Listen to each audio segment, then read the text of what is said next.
Merci, Frère Neville. Bonjour, mes amis. Je suis content d'être ici ce matin. Et je peux dire la même chose de notre frère. Je lui avais promis de participer à l'émission et je l'ai manqué une semaine. La semaine suivante, j'ai oublié. Alors je me suis dit que la troisième fois devrait être la bonne. Je devrais y aller. J'y suis donc arrivé 1 minute avant le début. Juste 1 minute. Et Frère Snyder était dehors. Alors nous sommes entrés discrètement, très vite, et nous avons finalement pu passer à l'émission. Et je pense que nous les avons troublés. C'est ce que nous avons fait, en entrant à la dernière minute comme ça. Alors, et pendant que j'étais en route, je réfléchissais à un sujet sur lequel prêcher, vous savez. Et d'habitude, il me faut environ 1h30. Je prêchais depuis environ 15 ou 18 minutes. Puis j'ai levé les yeux, et l'horloge indiquait qu'il était temps de partir. Donc, nous continuerons samedi prochain. Ou une autre fois. Voilà. Dimanche dernier, nous étudions le chapitre 10 d'Hébreux. Nous avons commencé le verset 1 et nous ne sommes pas allés plus loin. N'oubliez pas les réunions à Indianapolis cette semaine.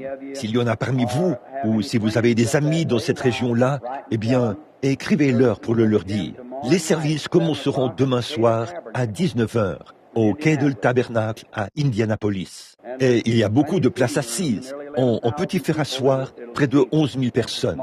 Il s'agit d'une petite convention, d'une petite organisation. En fait, je ne sais même pas quel est le nom de cette organisation. Ils organisent un rassemblement ou une convention. Et on m'a demandé d'être l'orateur du soir au cours de cette convention. Donc là, je pense que l'Assemblée elle-même, l'Église, l'organisation, ne compte que très peu de membres. Et alors, donc, le soir, c'est moi qui prêcherai lors du service de prédication de chaque soir, du lundi au vendredi. La convention se terminera vendredi soir. Alors, si vous avez des amis dans la région d'Indianapolis, eh bien, venez là-bas. Et il y a aussi le 23, le matin du 23, s'il y en a ici qui sont de passage, que vous êtes en vacances. Comme juin, c'est généralement le mois des vacances. Minneapolis, les hommes d'affaires chrétiens auront leur convention internationale à Minneapolis. Le service d'ouverture, c'est le 23 au petit déjeuner. Le petit déjeuner, c'est le matin du 23 juin. Je suis censé prêcher le matin, lors du petit déjeuner, pour ouvrir le service. Et le 24, je serai encore à Minneapolis. Je serai au Hearts Harbor Tabernacle, chez le révérend Gordon Peterson. Et là-bas, il diffuse l'émission à la télévision. Alors si vous êtes dans les parages, eh bien, venez faire un tour. Et le 24, ou plutôt le 25, la convention commencera et nous y serons. C'est un programme très inhabituel. Monsieur Roberts, Monsieur X, moi-même et beaucoup d'autres ministres y sommes attendus. Et il n'y a pas de programme arrêté. Ces hommes d'affaires chrétiens, comme ce sont des hommes d'affaires chrétiens du plein évangile, ils voulaient laisser la porte ouverte à tout ce que le Saint-Esprit leur dirait de faire. Ils nous ont tous invités là-bas. Ainsi donc, c'est la première fois qu'ils organisent une réunion de cette manière. Ils n'ont annoncé aucun des orateurs. La seule prédication qui a été annoncée, c'est celle du matin du 23. Je suis censé prêcher lors de leur petit déjeuner et cela a été annoncé. Pour le reste, nous serons tous là, simplement à nous attendre au Saint-Esprit. Ça devrait être pas mal bien ainsi, n'est-ce pas? Si seulement nous pouvions tous nous soumettre au Saint-Esprit, c'est ça, et le laisser nous utiliser comme bon lui semblerait. Maintenant, après cela, la prochaine série de réunions dont j'ai connaissance, c'est le bon vieux rassemblement de la rue Azusa. C'est prévu pour le 15 septembre. Là-bas, j'ouvrirai le service du Rassemblement international de la rue Azusa dans le cadre des 50 ans de la Pentecôte aux États-Unis. En septembre prochain, ça fera 50 ans que le Saint-Esprit est descendu pour la première fois sur la mission de la rue Azusa. L'ancienne, je crois que c'était une ancienne mission baptiste, ou sur la rue Azusa, à Los Angeles, en Californie, que le Saint-Esprit est descendu pour la première fois, il y a 50 ans. En septembre prochain. Et quand j'étais au Cow Palace, il y a quelques années, j'ai dit, eh bien, 50, le mot Pentecôte signifie 50. Alors pourquoi ne pas avoir un grand rassemblement? Et vous savez, cela fait boule de neige. Et ils ont organisé un rassemblement international. Et cela se tiendra à l'Angelus Temple. Et 5 jours avant cela, je suis censé aller visiter différents endroits. Oh, descendre là-bas à Eastgate ou je veux dire à Southgate et remonter jusqu'à la ville plusieurs de ces petites villes, 5 villes différentes, pour faire une petite visite, une soirée de réunion et ensuite aller directement au grand rassemblement. Et si vous êtes dans la région de la Californie ou là-bas, certains d'entre vous qui êtes de la Californie, souvenez-vous-en. Nous nous attendons à passer de merveilleux moments de communion avec le peuple de Dieu à ce moment-là. Maintenant, prions. Notre Père Céleste, nous te remercions ce matin pour le grand et glorieux privilège que nous avons de venir dans ta présence avec des cœurs joyeux et des actions de grâce. Parce que Jésus, le Fils de Dieu, nous a permis de le faire. Sa grâce nous a amenés jusqu'à ce moment-ci. Et nous sommes heureux d'être ici aujourd'hui. Nous sommes heureux d'avoir ce petit endroit pour nous rassembler. C'est un lieu ouvert, avec une Bible ouverte et des cœurs ouverts et disposés à recevoir la parole de Dieu et son message. Et nous prions que le Saint-Esprit vienne remplir chaque fissure de notre cœur de sa bonté, alors que nous lirons sa parole. Car il est écrit, l'homme ne vivra pas de pain seulement, mais de toute parole qui sort de la bouche de Dieu. Alors, ô Dieu, ouvre notre bouche aujourd'hui, et que ce soit toi qui parles, et nos cœurs, afin que ce soit le Saint-Esprit que nous entendions. Car nous le demandons au nom de Jésus ton Fils. Amen. Dimanche dernier, dans l'Épître aux Hébreux, nous avons commencé au chapitre 10. Puis nous avons abordé un autre sujet, ne sachant pas exactement d'où le Saint-Esprit nous conduirait à tirer notre enseignement. Rien n'était prémédité. Nous attendions simplement qu'il entre en action. Ce faisant, nous sommes revenus sur la préscience. Dites, en passant, je suis heureux de voir Sœur Hooper, qui est assise là ce matin. Sœur Flo, je suis vraiment heureux de vous voir. Beaucoup d'entre vous ne la connaissent peut-être pas, certains d'entre vous. Elle a souffert de tuberculose pendant des années et des années. Elle était alitée. Elle a sillonné tout le pays dans le but d'obtenir la délivrance. Et aujourd'hui, nous sommes heureux qu'elle soit assise dans le tabernacle et qu'elle ait l'air bien portante aujourd'hui. Grâce soit rendue à Dieu. Maintenant, l'auteur de l'Épître aux Hébreux est censé être Paul, parce que ça ressemble à son style d'écriture. Et l'Épître aux Hébreux s'adressait aux Juifs, aux Hébreux. Et c'est Paul qui essayait de dissocier la loi de la grâce, pour montrer la différence entre la loi et la grâce, parce que les Hébreux étaient sous la loi. Ainsi, Paul essaye de leur montrer ce qu'était la grâce. Et personnellement, je pense que ce chapitre 10, verset 1, serait une clé parfaite pour ouvrir toute la chose.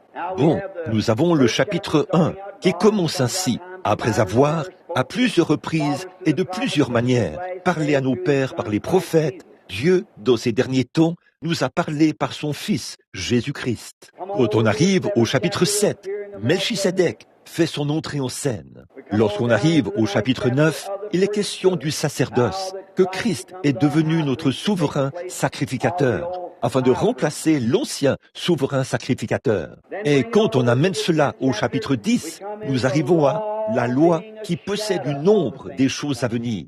Quand on arrive au chapitre 11, il tourne entièrement autour des merveilleuses ombres de la foi, des héros de la foi, que c'est par la foi qu'ils ont fait telle et telle chose, et que, sans nous, ils ne pourraient pas parvenir à la perfection, parce qu'ils font partie de l'ombre de ces choses à venir. Puis, nous prenons le chapitre 11, et Paul, ou le chapitre 12, et Paul dit, « Puisque nous sommes environnés d'une si grande nuée de témoins, rejetons tout fardeau et le péché qui nous enveloppe si facilement, afin de courir avec persévérance dans la carrière qui nous est ouverte. »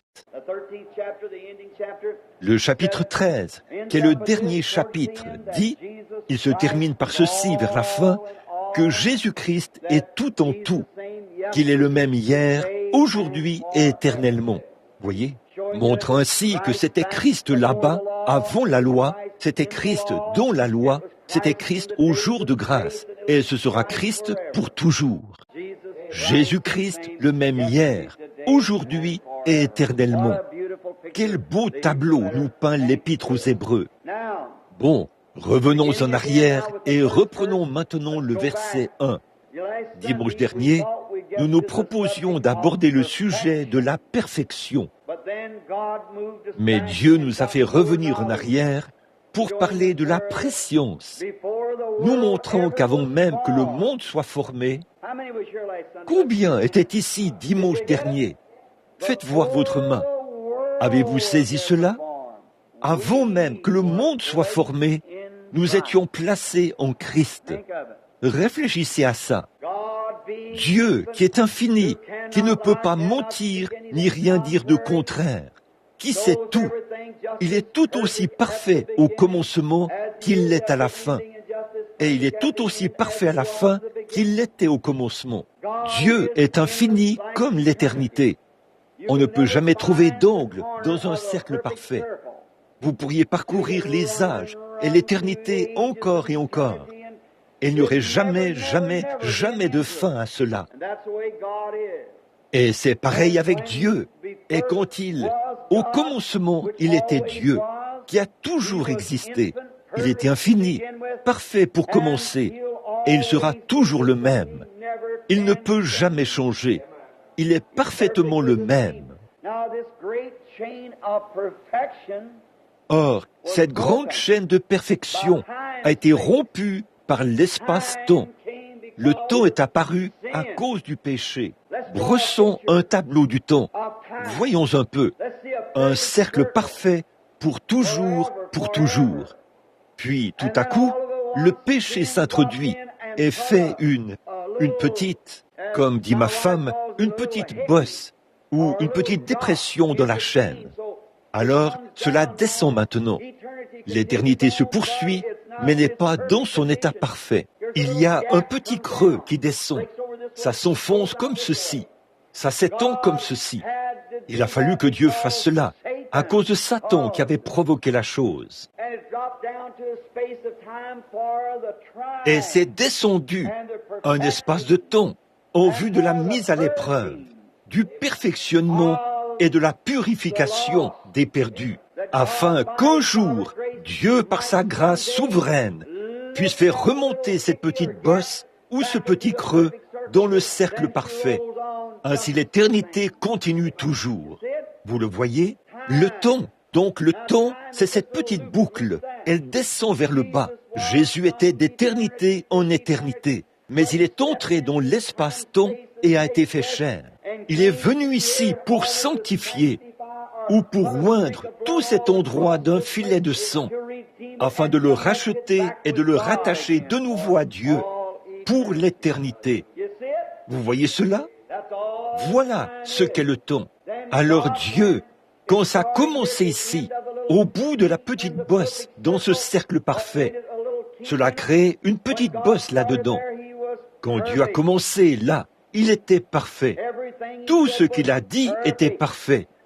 Tout ce qu'il a fait, tout ce qu'il fait est parfait.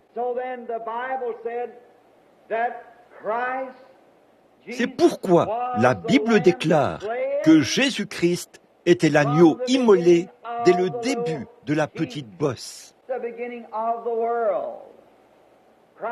Le commencement du monde, Christ a été immolé au commencement.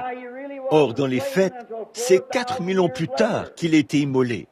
Mais la raison pour laquelle il a été immolé à ce moment-là, c'est que au commencement était la parole. Et la parole était avec Dieu. Et la parole était Dieu. Vous voyez cela, frère Reagan? Vous voyez ce que je veux dire? Voyez, il était Dieu au commencement. Et quand... Or, Satan n'a pas créé cette petite boucle, cette petite bosse. Il n'a pas créé cela. Satan ne peut pas créer. Satan ne peut que pervertir ce que Dieu a déjà créé. Écoutez, je dis ceci pour que vous compreniez. Nous sommes un auditoire composé d'adultes. Et la plupart d'entre nous, probablement 90% d'entre nous, sont mariés. Et j'espère que les jeunes femmes et les jeunes hommes comprennent leur voix. Vous me comprenez, c'est juste pour expliquer quelque chose. Si un homme prend une épouse, une femme, et qu'elle devient son épouse, et qu'ils vivent ensemble, comme mari et femme, pendant 50 ans. Ils demeurent tout aussi purs, immaculés et non adultérés que s'ils ne s'étaient jamais connus. C'est le programme de Dieu. Mais si cet homme ou cette femme va vivre avec un autre homme ou une autre femme, ça donne lieu à la perversion. Ça produit des enfants illégitimes. Mais s'ils vivent ensemble dans cette harmonie parfaite, c'est la voie de Dieu. Mais si Satan se présente là et met de la convoitise dans l'homme ou dans la femme, et qu'il mène une vie contraire à leur vœu de mariage, c'est de la perversion. C'est tout à fait la même relation sexuelle, mais c'est perverti. C'est donc ce que fait Satan des voies droites de Dieu. Il les pervertit. C'est ce que Satan fait aujourd'hui, du vrai et authentique. Écoutez, du vrai message de Dieu, il le pervertit. Il en fait autre chose. Il le fait passer pour ce qu'il n'est pas. Dans le monde aujourd'hui, nous voyons qu'il y a des gens, la Bible prédit, 3 catégories de gens. L'une d'elles, ce sont des gens froids, guindés, formalistes, indifférents. Ils vont simplement de l'avant et ce n'est rien d'autre que d'appartenir à un club. Ils vont à l'église, parlent un peu de ceci, cela, du Seigneur, et ainsi de suite, puis retournent chez eux, mais ils n'ont aucune expérience concrète de la nouvelle naissance. Oh, certains d'entre eux prétendent l'avoir, mais leur vie prouve que ce n'est pas le cas. Bon, ça, c'est un côté, complètement à l'autre bout. Et maintenant, ici, de l'autre côté, il y a les fanatiques. Et la vraie et véritable Église, Jésus l'a dit, ils seraient si proches que ça séduirait même les élus. Eh bien, beaucoup de gens, dès qu'ils voient du fanatisme mélangé au réel, ah, disent-ils, ça ne vaut rien, et ils s'en vont. Vous voyez, c'est la même chose que les pharisiens ont fait. Satan ne perd pas son temps à essayer de pervertir cela. Ce qu'il essaie de pervertir, c'est cette vérité. Et ce fanatique-là essaie d'imiter cette vérité. Vous voyez, c'est là que se trouve la zone dangereuse. Exactement là. Maintenant, il est de notre devoir de rester spirituel, de lire la parole. Et tout ce qui s'élève en dehors de cela, qui est contraire à la parole, alors mettez cela de côté. C'est pour ça que bien des fois on dit que je suis trop dur avec les femmes prédicateurs. La Bible dit qu'elles ne doivent pas parler dans l'église. La Bible leur interdit de parler en langue ou quoi que ce soit d'autre dans l'église. Je dois m'en tenir à la parole. Regardez ce qu'il en est, l'observer. Dans le monde aujourd'hui où on a tous ces ismes qui s'élèvent, observez toutes ces sectes qui préconisent de ne pas manger de viande et les légalistes qui disent « il faut que je fasse telle chose ». Si je ne parle pas en langue, si je ne fais pas ceci, si je ne pousse pas des cris, si je ne danse pas, il y a quelque chose qui cloche chez moi. Ça, c'est du légalisme. Nous sommes sauvés par la grâce, par le moyen de la foi. Ça ne dépend rien de ce que vous avez fait. Ça dépend de ce que lui a fait. Il a fait ce que vous ne pouviez pas faire. Si vous aviez pu vous sauver vous-même, il n'aurait pas eu à mourir. Mais il est mort pour vous sauver, parce que vous ne pouviez pas vous sauver vous-même. Ce vieux proverbe qui déshonore Dieu dit « Dieu aide ceux qui ne peuvent pas s'aider eux-mêmes » ou « Dieu aide ceux qui s'aident eux-mêmes », disent-ils. C'est tout simplement l'inverse. Si vous pouvez vous aider, Dieu s'attend à ce que vous le fassiez. Dieu aide ceux qui ne peuvent pas s'aider eux-mêmes. Et vous ne pouvez pas vous aider vous-même quant au salut. Alors Dieu, par sa grâce, vous a sauvés. Maintenant, remarquez comme c'est beau. La loi, tout là-bas dans l'éternité. Dieu a vu d'avance cette boucle. Et s'il est infini et qu'il ne peut être quoi que ce soit d'autre, permettez-moi de prendre environ 5 minutes pour bien enfoncer cela, solidement, bien le démontrer. Pour que cela ne vous échappe plus jamais. Et puisse le Saint-Esprit venir souder cela avec amour, afin que vous ne vous en détachiez jamais. Maintenant, regardez, Dieu qui ne peut pas mentir, Dieu qui est infini.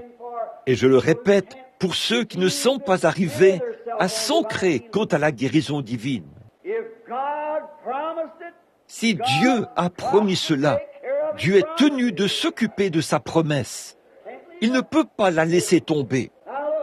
Maintenant, regardez, avant même qu'il ait mis la parole sous forme imprimée, et ceci, c'est la pensée de Dieu. La voici.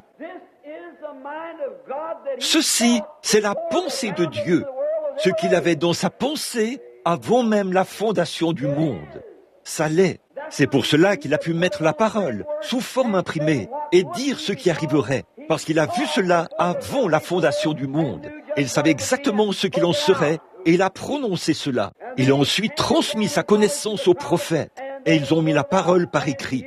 Et année après année, siècle après siècle, nous la voyons s'accomplir exactement. Dieu qui donne les ombres de l'ancien pour préfigurer le nouveau. Et nous voyons cela s'accomplir, mot à mot. Quelle foi nous devrions avoir établi en Dieu. Maintenant, observez-le. Christ, qui a été immolé avant la fondation du monde. Quand Dieu a baissé le regard et qu'il a vu la seule chose qui pouvait sauver l'homme perdu, il a dit, je ne sais pas si ce sont ces mots qu'il a prononcés, mais ça devrait être quelque chose comme ceci. L'homme ne peut pas être sauvé parce qu'il va pécher. Mais je regarde partout, là-bas en bas, et je vois des dizaines de milliers de personnes, au cœur honnête, qui seront disposées à venir. Je vois des milliers de personnes qui voudront être sauvées et non aller dans cette horrible destruction que je vais devoir créer pour le diable et ses anges, parce qu'ils doivent subir un châtiment perpétuel. Et des gens au cœur honnête verront cela. Je ferai naître un homme du nom d'Ésaü. Il y en aura un qui s'appellera Jacob. Et Jacob ne sera pas vraiment bon au départ, mais dans son cœur, il aimera les choses de Dieu. Alors, je choisirai Jacob. Il vous a vu, et il savait que vous voudriez être sauvés. Alors il a dit, la seule chose que je puisse faire, c'est de descendre moi-même, faire naître un fils ou un corps de chair, être fait semblable à eux. L'antidote, c'est que Dieu lui-même devienne péché, afin qu'il puisse payer le prix, parce qu'il faudrait la chose la plus élevée qui soit pour relever l'homme de son état de perdition. Et regardez, il est au-dessus de tout ange, de tout archange. Le plus élevé qui soit est descendu ici sur terre et a vécu parmi les hommes. Et il est allé dans la ville la plus basse de la terre, Jéricho. Et il était si bas que le plus petit homme de la ville a dû baisser les yeux pour le voir, Zachée. Puis il est mort pour les péchés de l'homme. Il est venu au monde dans une étable, dans la pauvreté. Le plus riche, oh, j'espère que vous saisissez cela. Le plus riche est devenu le plus pauvre. Même par une nuit d'orage, il a dit, les oiseaux ont des nids, les renards ont des tanières, mais je n'ai même pas un endroit où poser ma tête. Le plus haut de tous les cieux du ciel est devenu le plus bas de tous les bas, au point que même la vie animale était privilégiée par rapport à lui, était mieux que lui pour ce qui est du confort de la vie. Non seulement cela, mais quant à sa mort, il a connu une mort que personne n'a jamais connue. Jamais homme n'a eu le cœur brisé au point que son sang et son eau se sont séparés avant sa mort. Le plus pauvre, du plus riche au plus pauvre, du plus béni aux plus horribles souffrances.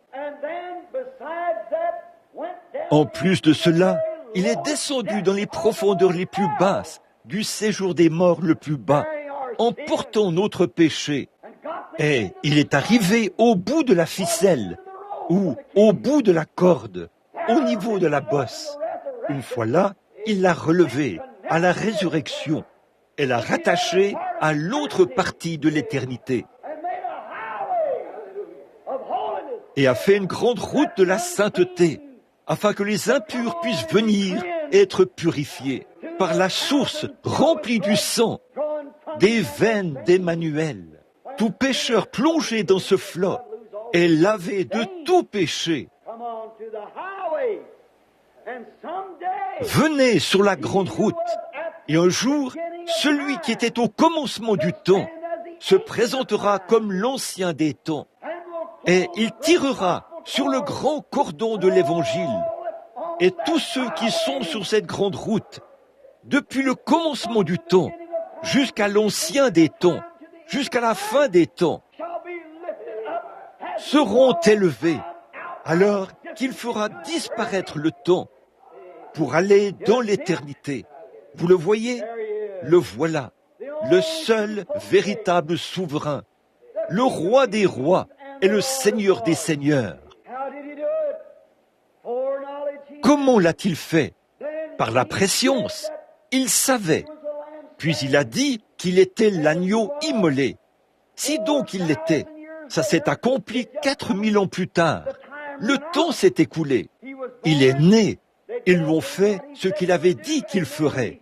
Puis, il était crucifié et immolé. Mais en fait, il était immolé avant le commencement du monde. Car Dieu l'avait vu d'avance et avait annoncé ce qui allait se produire.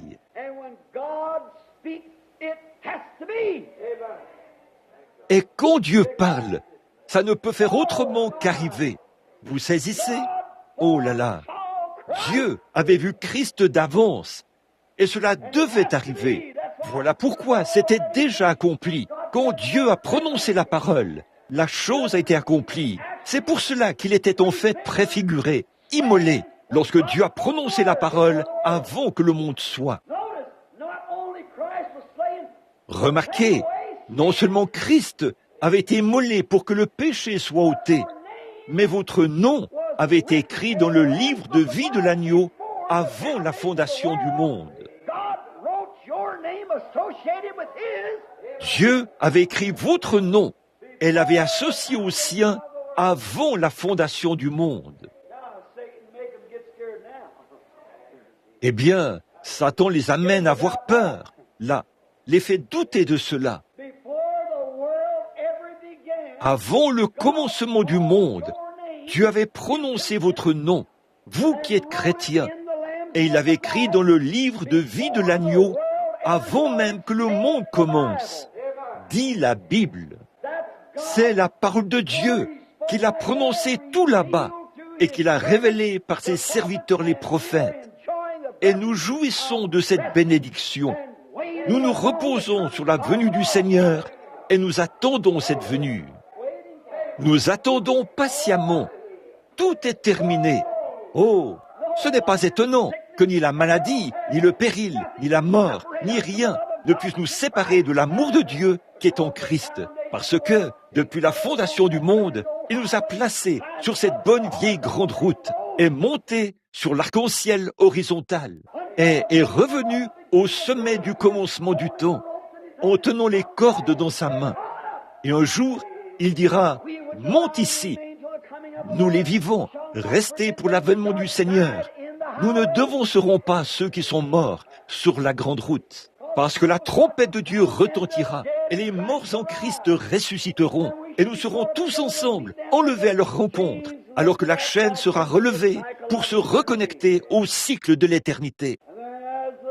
Et nous chanterons ses louanges alors que les âges s'écouleront. Qu'est-il en train de faire? Il est là-haut, en train de nous construire une demeure. Il y a plusieurs demeures dans la maison de mon Père. Si cela n'était pas, je vous l'aurais dit. Je suis descendu ici, mais je vais vous en préparer une, très bien arrangée. Et si je m'en vais, je reviendrai pour vous prendre avec moi. Oh là là! Et il est en train de préparer une demeure. Quand cette pourriture mortelle qui est ici sur la terre nous en serons séparés, elle sera jetée hors de la chaîne de l'éternité. Elle sera l'extérieur de l'abîme, qu'aucun homme ne peut franchir, qu'aucun homme n'a jamais franchi et ne le fera jamais. Et une fois que ce lien qui est ici en bas aura été relevé et rattaché à cette partie-là, C'est la grande route pavée de la sainteté dont Dieu avait parlé au commencement, alors qu'il n'y avait rien qui pouvait être souillé, ni rien qui pouvait être détruit. C'est le péché qui a provoqué cette boucle. Et lorsque cette boucle continuera sa progression jusqu'ici, pour faire sortir les délégués, et quand les deux bouts seront mis ensemble, que les extrémités se joindront l'une à l'autre, l'éternité poursuivra son cours. Ceux qui sont rachetés y marcheront. Vous saisissez? Oh, j'aimerais pouvoir chanter. J'aimerais chanter ce vieux cantique. Il y a au-delà de la mer une belle maison. Il y a des demeures pleines de bonheur pour vous et pour moi. Les tours scintillantes brilleront avec plus d'éclat que le soleil. Cette demeure céleste sera à moi un de ces jours. Alors, une tente ou une maison, que m'importe? On construit un beau palais pour moi là-bas. Les rubis, les diamants, l'argent et l'or. Ces coffres sont remplis de précieux trésors. Oh, grâce infinie de notre Dieu, qui un jour m'a sauvé. J'étais perdu, errant de lieu en lieu. J'étais aveugle, maintenant je vois. Ce n'est rien que j'ai fait. La grâce à mon cœur a appris la crainte, et la grâce a dissipé mes craintes. Avec quelle joie cette grâce est apparue, à l'heure où pour la première fois j'ai cru, de savoir que ce n'était rien que je pouvais faire, ou allais faire, ou que j'avais l'idée, ou le privilège de faire. C'est ce qu'il a fait pour moi. Il est descendu, m'a racheté et m'a placé sur la grande route. Et il s'est tenu à l'autre bout pour joindre les deux extrémités afin que l'éternité dénuée de chaînes poursuive son cours. J'ai le droit de marcher dans cette éternité parce qu'il est mort à ma place et a ôté mon péché. C'est merveilleux. La loi qui possède une ombre des biens à venir. Qu'est-ce qu'une ombre? Une ombre est la projection d'un objet. Vous savez, bien des fois, les gens citent le psaume 23. Quand je marche dans les ombres sombres de la vallée de la mort. C'est faux. Il est dit là, quand je marche dans l'ombre, pas dans l'ombre sombre. Si c'était sombre, ça ne produirait pas d'ombre. Il faut qu'il y ait un certain pourcentage de lumière pour projeter une ombre. Donc, la loi fournissait suffisamment de lumière pour voir l'ombre de la vraie chose à venir. Christ était représenté dans cette loi, dans cette ombre. Il était représenté, vu d'avance, en Joseph, sous la loi. Joseph, qui était une ombre de Christ, était aimé de son père, parce qu'il était un homme spirituel. Il avait des visions et interprétait des songes. Il était très spirituel et méprisé de ses frères, exactement comme Christ.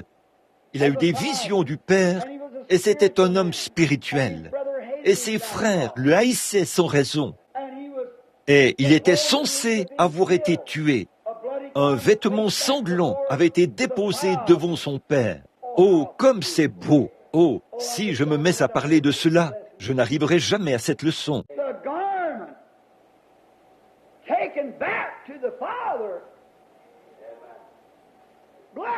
Le vêtement ramené au Père, sanglant, représentant son fils mort, Isaac. Et aujourd'hui, le vêtement du Seigneur Jésus, sa vie sanctifiée et son sang versé pour les pécheurs, est placé devant Dieu pour servir de mémorial que le prix a été payé. Le voyez-vous? Et il était vendu pour presque 30 pièces d'argent, comme Christ. Il était sorti de la fosse, du trou, où il avait été jeté. Et Christ a aussi été sorti de la tombe. Et il s'est assis à la droite de Pharaon. Personne ne pouvait voir Pharaon sans passer par Joseph. Il y avait une proclamation lorsque Joseph sortait. Des hommes le précédaient. Il lançait un appel en proclamant que tout le monde fléchisse le genou. Joseph arrive. Or, la Bible dit que tout genou fléchira et toute langue confessera le nom du Seigneur Jésus. Il pouvait emprisonner les serviteurs de Pharaon comme bon lui semblait. Toute la puissance et l'autorité de l'Égypte avaient été remises entre ses mains. Et quand son char roulait dans la rue, tout le monde, dès que le cri retentissait, tous les Égyptiens, peu importe combien ils le haïssaient, ils fléchissaient le genou devant Joseph. Un jour, amis pécheurs, peu importe combien vous voulez appeler cela du fanatisme, peu importe combien vous voulez dire que c'est faux, combien vous voulez vous tortiller et vivre dans le monde, méprisez l'Église et les choses de Dieu. Un jour, vous fléchirez le genou, que vous le vouliez ou non. Mais combien c'était glorieux pour ceux qui aimaient Joseph. Oh, combien ils l'aimaient et disaient, « Oh, voilà Joseph, le grand prince qui arrive. » Et ils fléchissaient le genou et disaient, « Oh Joseph, tu nous as sauvé la vie. Nous serions morts de faim si... » Mais les autres n'étaient pas reconnaissants. Ah, c'est absurde. Ils étaient ingrats. Il y a dans le monde aujourd'hui des gens comme ça. Vous ne vous rendez pas compte que le pain que vous mangez et l'air même que vous respirez viennent de Dieu. Et ils l'adoraient. Là, il y a quelque temps, quand M. Baxter était mon organisateur, lorsque le roi d'Angleterre, lorsque nous étions là-bas en visite, quand la reine s'est présentée là, une dame charmante, vêtue de sa jolie robe, les cheveux grisonnants, et le roi était assis là. Il était tellement malade à ce moment-là qu'il avait du mal à le supporter. Il souffrait de maux d'estomac et de sclérose en plaques. C'était juste avant que je prie pour lui, mais il avait de la peine à se tenir debout. Mais malgré tout, à cause de son sang royal, il a bombé son petit torse et a descendu la rue dans son carrosse. Monsieur Baxter se tenait là, et quand il est passé, je l'ai regardé. Ses lèvres tremblaient, les larmes coulaient sur ses joues. Il a passé son grand bras autour de mes épaules et a dit « Frère Branham ». J'ai dit « Oui, frère Baxter ». Il a dit « Vous savez, je suis Canadien ». Oui. Il a dit « L'homme qui est le chef de notre pays, le roi, est en train de passer en compagnie de sa femme, sa charmante épouse. C'est pour cela que je n'arrive pas à contrôler mes émotions. Je dois donner libre cours à ces émotions. J'ai passé mon bras autour de ses épaules. J'ai dit, frère Baxter, en tant que chrétien comme vous, quand sera-t-il en ce jour glorieux, quand le roi viendra avec son épouse? Si un homme peut se sentir ainsi à la vue d'un roi terrestre qui est mortel comme nous, quand sera-t-il quand nous verrons le roi des rois venir dans la gloire? Quel moment glorieux ce sera! Il était préfiguré en Joseph. Il était préfiguré en David. La loi préfigurait Christ. David, Christ était le fils de David. Et alors comme Christ était en David, en tant qu'ombre, cela fut en sorte que David, quand il était détrôné, rejeté par ses propres frères, non seulement par ses propres frères, mais par son propre sang, Absalom, et par ses propres enfants.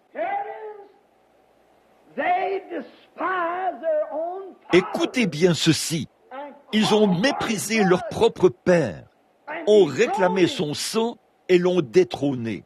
Et il est monté sur la colline, sur la montagne des Oliviers, à regarder en arrière et à pleurer sur Jérusalem. Voilà comment lui, Dieu, a préfiguré Christ en David. Car quand il était détrôné et rejeté, et ses propres délégués, son propre peuple, les Juifs, ont réclamé son sang, à mort un tel individu, il s'est assis sur la montagne des Oliviers, a promené le regard sur Jérusalem et a pleuré en disant « Jérusalem, ô Jérusalem, combien ai-je voulu te rassembler, comme une poule rassemble sa couvée, mais tu ne l'as pas voulu. » Christ a aussi été préfiguré en Melchisédek.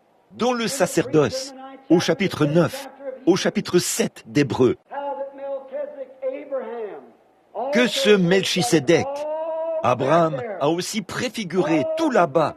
Ce n'était qu'une ombre de toutes les bonnes choses. Et que ce Melchisédek, au chapitre 7, nous lisons à son sujet ici. Lisons cela pendant un instant. En effet, ce Melchisédek, roi de Salem, sacrificateur du Dieu Très-Haut, qui alla au devant d'Abraham lorsqu'il revenait de la défaite des rois, qui le bénit.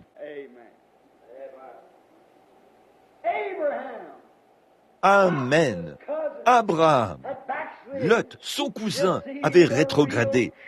Voyez-vous le vrai et authentique esprit de Christ? J'espère que vous saisissez cela.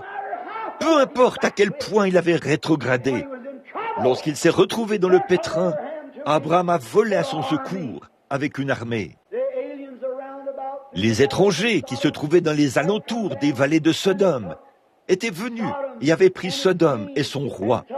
Ils avaient enlevé dans la ville, ils avaient aussi enlevé Lot.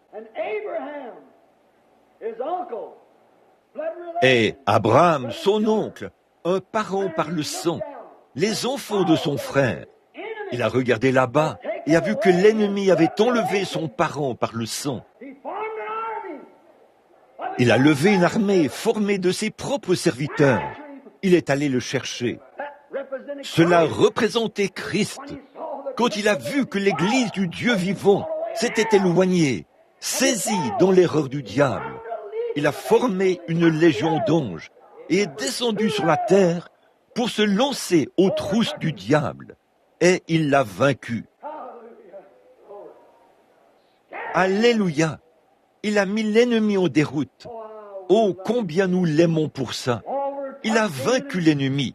Il a défait l'ennemi et l'a dépouillé de tout ce qu'il possédait. Il l'a mis à l'écart. Et quelle est la première chose qu'ils ont faite alors qu'Abraham revenait avec Lot, sa femme, ses enfants et tous les biens, et qu'ils marchaient triomphalement pour retourner à leur ancienne demeure? Il a rencontré Melchisédek. Melchisédek était le roi de Salem. Salem, c'est Jérusalem. Quand les Juifs sont entrés dans Jérusalem, ils l'ont appelé J-U-Salem. Jérusalem. Salem, ce qui signifie la ville de paix. Il était le roi de... Écoutez, lisons cela. À qui Abraham donna la dîme de tout, qui est d'abord roi de justice, d'après l'interprétation de son nom. Qui était ce roi qu'il avait rencontré, qui revenait triomphant après avoir obtenu la victoire, comme l'Église l'est aujourd'hui, en revenant du calvaire? Ensuite, le roi de Salem, c'est-à-dire le roi de paix, qui est son père, son mère, son généalogie, qui n'a ni commencement de jour, ni fin de vie. Qui était ce roi de Salem? Le grand roi de Jérusalem. Non pas la Jérusalem terrestre, mais la Jérusalem céleste. La Jérusalem terrestre est un type de la Jérusalem céleste. Et voici que s'est avancé le roi de Salem, qui est d'abord le roi de justice, le roi de paix. Il n'avait ni père ni mère. Il n'avait ni commencement de vie, ni fin de jour. Oh là là, sans généalogie. Nul autre que Christ lui-même. C'est lui que l'Église rencontrera quand elle montera dans les airs. Et lorsqu'Abraham l'a rencontré, il lui a donné la dîme de tout ce qu'il possédait. Vous savez ce qu'ils ont fait? La première chose qu'ils ont faite, c'était de s'asseoir. Je suis très ému. Ils se sont assis, ont rompu le pain, ont bu du vin et ont pris la communion. Une fois la bataille terminée. Et la Bible nous dit que Jésus-Christ que nous ne prendrons plus du fruit de la vigne jusqu'à ce que j'en prenne à nouveau avec vous dans le royaume de mon Père, afin que, lorsque la dernière bataille aura été livrée, et que la victoire aura été remportée, et que les rebelles auront été ramenés dans le royaume de Dieu. Nous nous asseyons dans le royaume de Dieu en compagnie de notre Melchisédek, qui n'a ni commencement de jour, ni fin d'année. Oh là là, il est l'Éternel dénué de chaînes, et nous prendrons à nouveau la communion avec lui. Oh, quel beau tableau, ce merveilleux Ancien Testament présente aux croyants du Nouveau Testament. La loi qui possède une ombre des choses à venir, et non, écoutez, la loi qui possède une ombre des biens à venir, et non l'exacte représentation de ces choses. C'était une ombre de cette représentation. David a régné sur le monde pendant l'âge d'or d'Israël. Qu'est-ce qu'il était? L'ombre. David était assis sur le trône et le monde entier était à ses pieds. De quoi était-ce l'ombre? C'était une ombre de quelque chose qui enveloppait le fils de David, qui est le fils de Dieu, qui est Melchisédek, qui n'a ni commencement de jour, ni fin d'année. L'ombre, pendant le millénium, il s'assiera sur le trône de David et régnera sur toutes les nations. L'ombre des biens. Qu'en est-il aujourd'hui? Nous regardons et nous voyons l'ombre des hommes et des femmes qui font profession d'être chrétiens et qui vivent comme le monde. Ils disent « Oh, je suis membre d'une église ». Qu'est-ce que ça peut changer? C'est une ombre de ce trompeur dans le jardin d'Éden, qui prétendait être bon, qui prétendait avoir la lumière, qui prétendait avoir de la sagesse, mais qui était un trompeur. Et c'est ce que font les hommes et les femmes aujourd'hui, qui invoquent le nom de Jésus-Christ, mais n'abandonnent pas le péché, préfigurant ainsi le châtiment qu'ils recevront avec celui qui est un trompeur. Jésus a dit à ces pharisiens religieux, « Vous avez pour père le diable ». J'espère que vous voyez cela. J'espère que ceci pénètre très profondément. Une ombre de tromperie. Alors, qu'est-ce que ce vrai chrétien royal, un chrétien à 100%, qui est né de nouveau de l'Esprit de Dieu, dont le nom est écrit dans le livre de vie de l'agneau avant la fondation du monde, qui, advienne que pourra, ils tiennent la main immuable de Dieu. Qu'est-ce qui se trouve dans leur cœur qui a faim de quelque chose qui vient d'en haut? Car ceux, dit la Bible, qui le font, confessent clairement par leur témoignage et par leur vie qu'ils cherchent une cité à venir dont Dieu est l'architecte et le constructeur. Quelle est cette faim que vous avez dans le cœur ce matin qui vous pousse à vouloir vous tenir dans sa présence?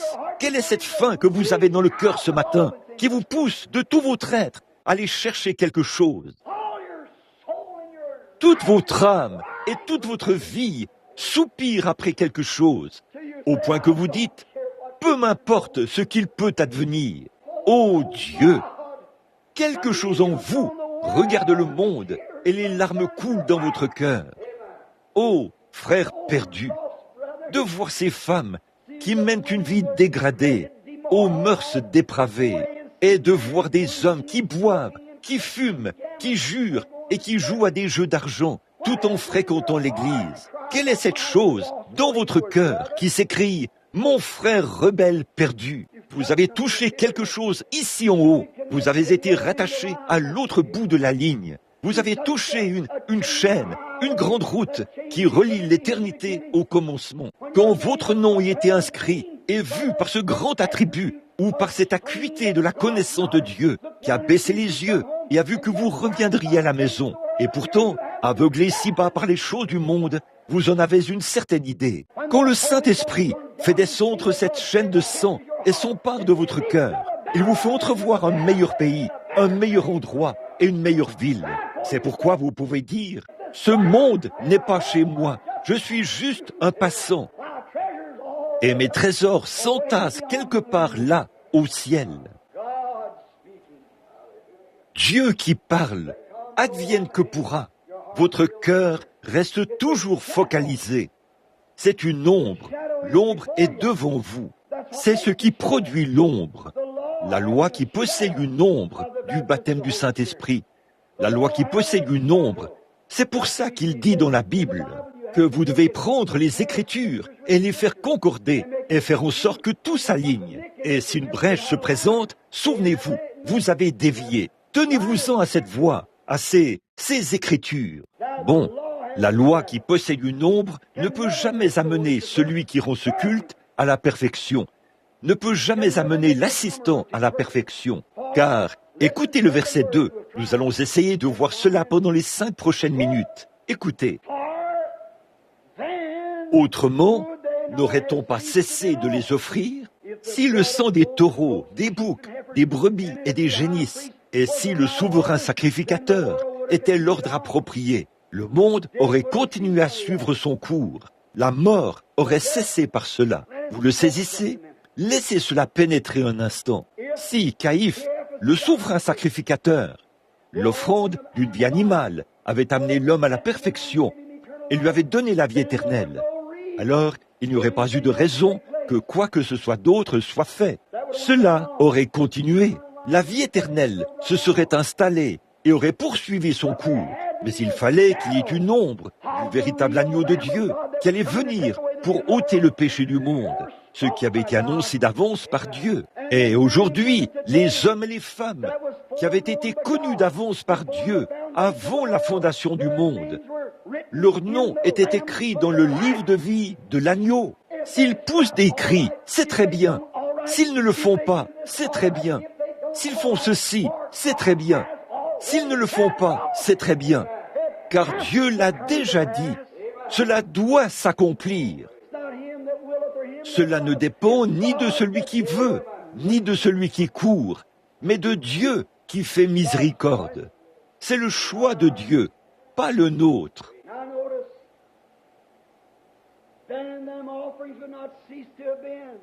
Maintenant, remarquez, alors, n'aurait-on pas cessé d'offrir ces offrandes?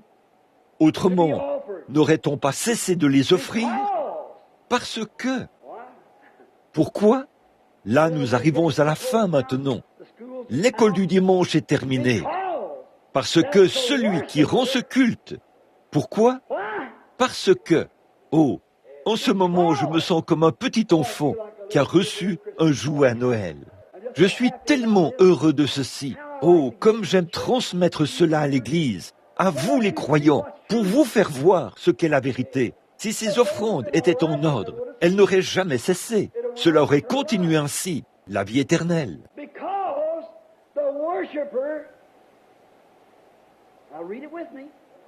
Parce que celui qui rend ce culte, là, lisez cela avec moi, celui qui rend ce culte étant une fois, non pas à chaque réveil, non pas jusqu'à chaque dimanche matin, mais celui qui rend ce culte, étant une fois purifié, n'aurait plus aucune conscience de son péché. Quoi? Celui qui rend ce culte, étant une fois purifié, la puissance de purification du sang de l'agneau, une fois que celui qui rend ce culte est balayé, nettoyé à fond, la conscience même du péché disparaît. Pensez-y, le mot conscience, l'interprétation correcte que nous employerions ici, ceci est la version du roi Jacques. En Angleterre, cela signifie une conscience. Ici, cela signifierait le désir. Celui qui rend ce culte étant une fois purifié par la puissance de la purification de Christ au calvaire, n'a plus aucun désir du péché. Les choses anciennes sont passées, toutes choses sont devenues nouvelles. Eh bien, vous pouvez chanter comme une alouette et quand même avoir de la haine, de la méchanceté et des querelles dans votre corps, dans votre âme. Vous pouvez pousser des cris comme je ne sais quoi et quand même avoir cela. Vous pouvez danser par l'esprit, vous pourriez parler en langue, vous pouvez prophétiser, vous pouvez prêcher, n'importe laquelle de ces choses, et quand même avoir de la méchanceté, de l'envie, des querelles dans votre cœur. Mais quand la vraie la véritable prédestination de la parole éternelle de Dieu, quand votre nom a été écrit là, et que le sang purifie cette personne. Le simple fait de penser à ces choses la condamne là où elle se trouve. Ils disent, ça ne me culpabilise pas. Je vais dans ces endroits, je ne me culpabilise pas. Et pourquoi donc? Vous, en tant qu'adorateur négatif, vous n'avez jamais été purifié par le sang de Jésus-Christ.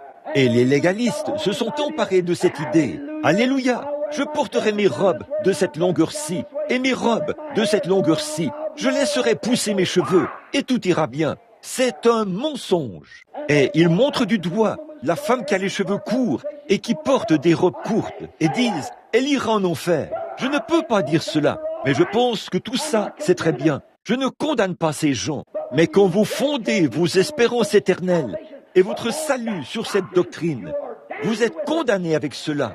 L'homme ou une femme, peu importe que vous soyez ceci, cela ou autre chose, vous venez à la source remplie du sang des veines d'Emmanuel et vous laissez la puissance de purification du sang du Seigneur Jésus-Christ purifier vos péchés. Frères, ça n'aura pas d'importance. Vous pouvez très bien porter des robes de telle longueur. Vous pouvez très bien ne pas porter de chemise à manches courtes, vous les hommes, et des choses de ce genre, ou tout ce que vous voudrez. Mais si vous avez encore de la méchanceté, de l'envie et des querelles, il se peut que vous ayez couru, dansé, parlé en langue, poussé les cris, prêché l'évangile, ou quoi que ce soit d'autre. Mais vous êtes perdu tant que ce sang ne vous a pas purifié et mis l'amour divin du Seigneur Jésus-Christ dans votre cœur, de sorte que vous laissiez derrière vous les empreintes de la vie de Christ.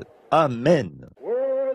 Les langues cesseront, les prophéties prendront fin, la connaissance disparaîtra.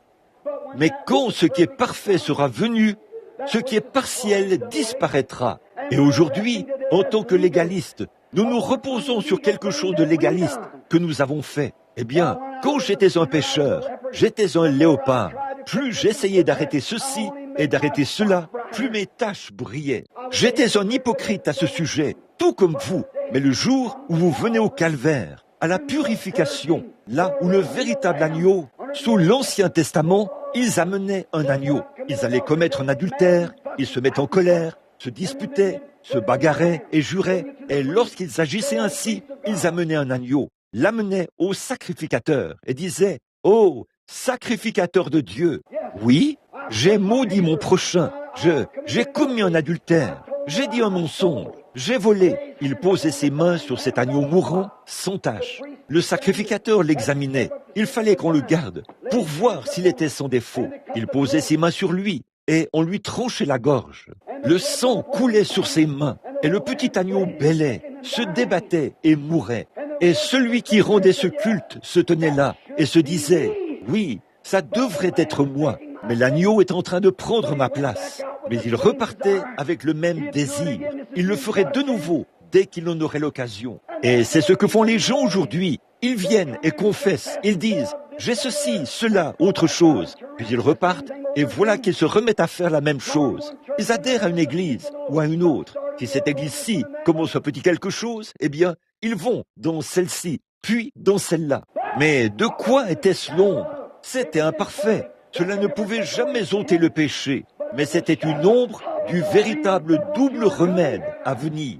Quand Jésus-Christ, le Fils de Dieu, est venu et est mort au calvaire, une fois que celui qui rend ce culte pose ses mains sur la tête du Seigneur Jésus, conscient de ce que ces cris et ces pleurs à la croix, cette mort, cette souffrance subie pour autrui, c'est lui qui aurait dû les subir dans les tréfonds de l'enfer, où il aurait dû aller. Il reconnaît que Christ a payé le prix à sa place. Il a confessé son péché. Et qu'est-ce qui arrivait par la suite? Qu'est-ce qui faisait la différence? Qu'est-ce qui sortait de l'agneau, de son sang? La vie le quittait et la cellule de sang était sur sa main. Cette vie tournait autour de l'autel. Mais la vie de l'agneau ne pouvait pas revenir sur celui qui rendait ce culte, malgré qu'il ait confessé sa faute et que l'agneau ait pris sa place. Car celui qui rendait ce culte possédait une âme et ne pouvait pas vivre comme un animal. C'est vrai. Mais, ô Dieu, arme les 2 chiens du fusil et braque les 2 canons vers cette église. c'est ma prière. Mais quand celui qui rend ce culte, celui qui écoute mes paroles et qui croit à celui qui m'a envoyé, a la vie éternelle, le Saint-Esprit, il ne vient point en jugement, mais il est passé de la mort à la vie. Quand celui qui rend ce culte pose ses mains sur la tête de l'agneau, mourant du calvaire, et confesse ses péchés, Dieu reconnaît que cela est sincère, du fond de son cœur. Il confesse son péché, cette vie qui tourne autour, qu'on appelle le Saint-Esprit de Jésus-Christ, revient sur celui qui rend ce culte. Alors il est purifié et il n'a plus aucun désir du péché, car dès ce moment, il est conduit par l'Esprit de Dieu et non par sa propre vie. Il fera des erreurs, certainement, mais cette vie le soutiendra. Regardez bien, prenons le verset 14. Nous n'avons pas le temps de le terminer. Prenons le verset 12. Lui, pas l'agneau, Christ, lui, il parle maintenant de l'ordre des souverains sacrificateurs, que le sacrificateur entrait dans le temple et tout, l'adoration, que celui qui rendait ce culte repartait avec le même désir. Un homme s'avance à l'autel et dit « Oui, je ne veux pas aller en enfer ». Lorsque le prédicateur prêche sur combien l'enfer est chaud, plein de gens s'avancent à l'autel. « Oh Dieu, je ne veux pas aller en enfer ». Mais ils ne sont pas du tout disposés à renoncer à eux-mêmes et à dire « Oui Seigneur, non pas ma volonté désormais, mais la tienne ». De prendre vraiment conscience de ce que vous faites, de dire « Oh Dieu, sois miséricordieux envers moi ». Le sang de Jésus est sur vos mains à ce moment-là. N'allez pas recommencer à mener la même vie que vous meniez. Ce sang vous condamnera à la fin, lors du jugement. Vous avez intérêt à ce que la vie qui est dans ce sang revienne dans le sang de votre vie, revienne dans votre cœur et vous fasse mener une différente vie, crée une personne différente. Celui qui rend ce culte étant une fois purifié. Regardez bien là. Lui, après avoir offert un seul sacrifice pour le péché, s'est assis pour combien de temps? Toujours. Cette éternité s'enchaîne. C'est assis pour toujours à la droite de Dieu, au bout du chemin. Où est-il? Au bout du chemin. Vous vous souvenez, dimanche, il y a 2 semaines, le dimanche où j'ai prêché et illustré la petite arche de Moïse, qui flottait parmi les gens et tout, vous vous souvenez que vous, les gens âgés, vous vous êtes mis à pousser des cris, à jubiler, que je prêchais aux enfants. J'avais fait asseoir tous ces petits yeux noirs et bleus ici, au premier rang. Et je leur disais, si vous perdez votre vie, vous la retrouverez. Si vous gardez votre vie, vous la perdrez. Vous vous en souvenez, Église? Vous vous souvenez que j'étais en train d'illustrer, et pour illustrer, j'ai présenté l'exemple de ce matin-là, quand Jochebed et quand Amram, Aaron et Myriam, bien avant le lever du jour, les mains en l'air, ils disaient, « Oh Dieu, tu nous as donné ce bébé, et maintenant nous te le rendons. Tu nous l'as donné, il n'était pas à nous, il était à toi. Tu nous l'as donné, et maintenant nous te le rendons. Si nous le gardons, les sorcières de l'enfer le tueront. Ces vieilles femmes au long nez crochu viendront là, le saisiront et feront éclater sa petite tête contre le mur.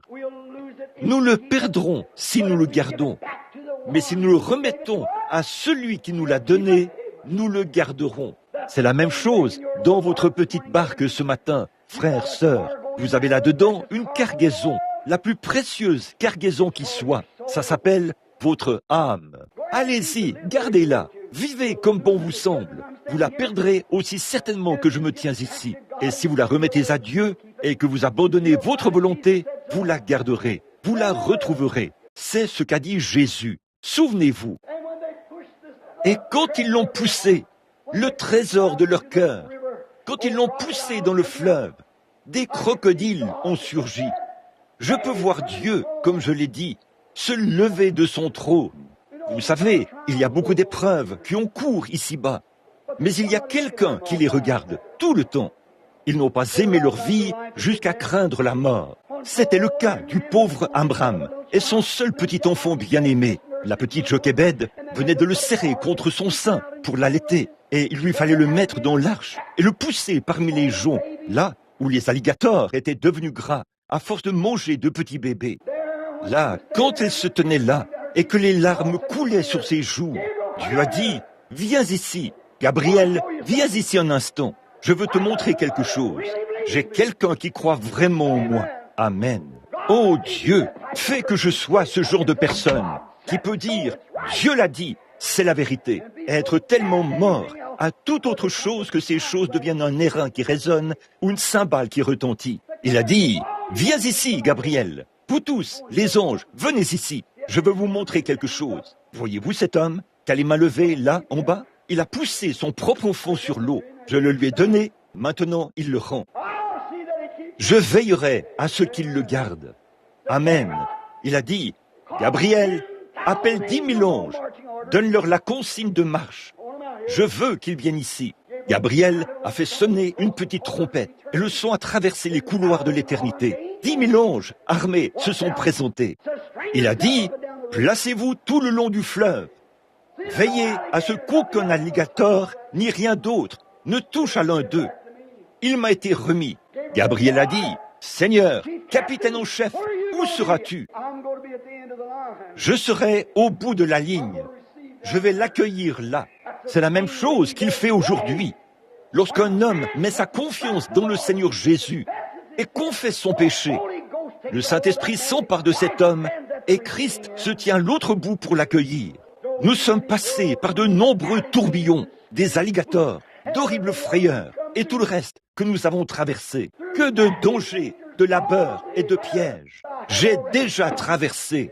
La grâce m'a mené en sûreté jusqu'à présent. Et la grâce me mènera à la maison, qui est à l'autre bout pour nous accueillir. Écoutez, c'est assis pour toujours à la droite de Dieu. Attendons désormais, tout là-bas au bout du chemin, que ses ennemis soient devenus son marchepied. Êtes-vous prêts? Voilà, voici le dernier tour de vis. Voici la dernière chose visible avec le flambeau. Voici le dernier coup pour enfoncer le clou. Voici celui qui rive l'éternité à l'éternité. Et là, l'épée de la délivrance de Dieu a transpercé le cœur et accroché ses délégués au Saint-Esprit. Voici ici, Hébreux 10, 14. Écoutez, ce n'est pas ma parole, mais la parole de Dieu qu'il a prononcée avant la fondation du monde. Il doit en être ainsi. Car, par une seule offrande, il a amené à la P-E-R-F-E-C-T-I-O-N, perfection, pour toujours, ceux qui sont sanctifiés. Amené à la perfection pour combien de temps? Jusqu'à la prochaine fois où vous aurez une dispute avec votre voisin? Jusqu'à la prochaine fois où vous verrez quelqu'un, un homme ou une femme, qui a de mauvais désirs? Jusqu'à la prochaine fois où vous aurez l'occasion de dire un gros mensonge? Jusqu'à la prochaine fois où vous verrez que vous pouvez piéger quelqu'un, lui faire du tort et le chasser de l'église, afin qu'à un moment donné, vous puissiez critiquer quelqu'un? Il a sanctifié pour toujours. Il a amené à la perfection pour toujours. Là où le Saint-Esprit, il se peut que vous disiez parfois quelque chose de mal, c'est vrai. Il se peut que vous fassiez parfois quelque chose de mal, c'est vrai. Mais dès que vous le faites, observez le verset suivant. C'est ce que le Saint-Esprit, oh là là, je ne peux vraiment plus prêcher. Regardez. Le Saint-Esprit nous atteste. Oh là là. Le Saint-Esprit nous atteste après avoir dit, voici l'alliance que je ferai avec eux en ces jours-là, dit le Seigneur. Je mettrai ma loi dans leur cœur et je les écrirai dans leur esprit. Il ajoute, et je ne retiendrai plus contre eux leur péché ni leur iniquité. Ô Dieu, quiconque a cette espérance se purifie comme Dieu est pur. Prions. Père Céleste, nous te remercions ce matin pour la purification du Saint-Esprit, pour la grâce du Dieu vivant. Nous étions pécheurs, injustes, impies, détestables, sans Dieu, sans espérance, étrangers dans le monde. Et Christ est venu et a pris notre place.